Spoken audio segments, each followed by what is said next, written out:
everyone. I am Kalpana, and in this video, we are going to discuss the next question of my DS assignment. The question number 6 is define overfitting and underfitting in the context of machine learning models.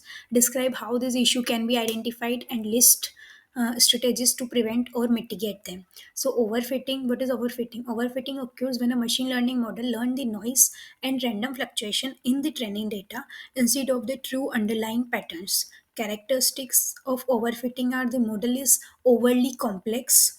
The model performs very well on training data but poorly on validation or test data.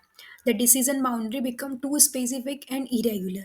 Example in polynomial regression, a 10th degree polynomial may perfectly fit training points but generalize poorly.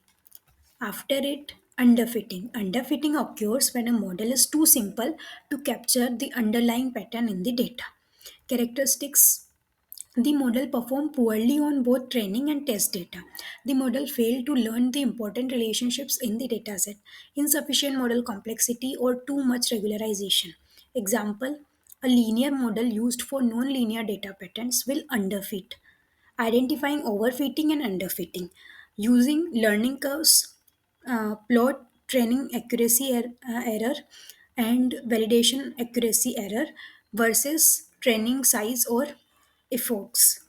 So, sign of overfitting versus sign of underfitting. So, the metric is in overfitting, the behavior, uh, and in or underfitting, the metric is behavior. After it, training error very low in overfitting, and in underfitting, it is high. After it, validation or test error in overfitting, it is high, and in underfitting, it is high. After it, gap, so the gap is large between training and validation error, but in underfitting it is a small gap. After it, cross validation. If performance varies greatly across fold, then it is overfitting. If performance is consistently low across fold, then it is underfitting. Bias variance behavior. Overfitting, high variance, low bias. In underfitting, high bias, low variance. Then performance comparison. Compare training accuracy with test accuracy. Large gap in overfitting and both low in underfitting.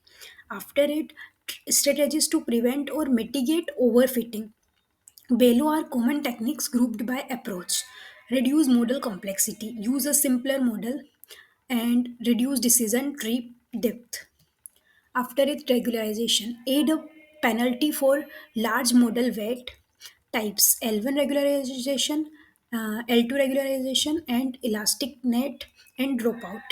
So in L1, encourages sparsity, set some weight to 0. In L2, shrink weight smoothly, and in elastic net, combination of L1 plus L2, and in dropout, randomly remove neuron during training.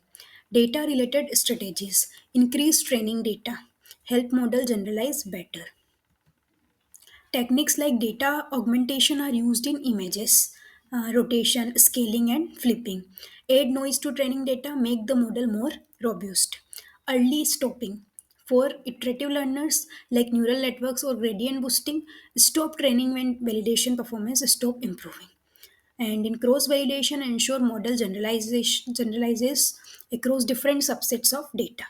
Strategies to prevent or mitigate underfitting: increase model complexity, use a more powerful model, add more layers neurons in neural networks. After it, use higher degree polynomials if appropriate.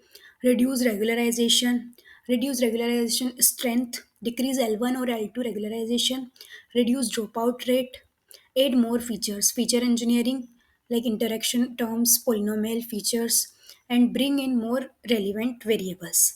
Train longer, especially for neural network, insufficient training time may lead to underfitting. So, next is reduce noise in data. Clean the dataset. Handle missing values appropriately. After it, the seventh question is differentiate logistic regression and linear regression on the basis of hypothesis, parameters, and cost function. How gradient descent algorithm is used to optimize the parameter. Difference between logistic regression and linear regression. So, basis, uh, basis is hypothesis function in linear regression is, so the formula is shown in the screen. Then in logistic regression, the formula is shown here on screen.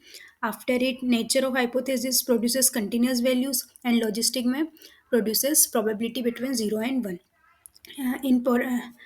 About parameters, in linear regression, parameter uh, theta 0, theta 1, and up to n. And for logistic regression, it is same parameter 0, 1 up to n, but represent a contribution to log odd of the class. Cost function, mean squared error, the formula is given on a screen, and log loss or cross entropy, the formula is also given on a screen. And shape of cost function, convex parabola, and uh, in logistic regression, it is convex for logistic regression. Global minimum. After it, how gradient descent is used to optimize parameters. So gradient descent is an iterative optimization algorithm used to minimize a cost function by adjusting the parameters theta. General update rule, for each parameter theta j is equals to theta j minus alpha uh, j theta divided by theta j, where alpha is equals to learning rate, and this is gradient, and down you subtract because you move downhill on the cost curve. After it, gradient descent for linear regression. So these are two formulas for parameter of MSE and parameter update. After it, gradient descent for logistic regression. So these are the formulas for gradient of log loss, and update parameter update, for parameter update, the second formula.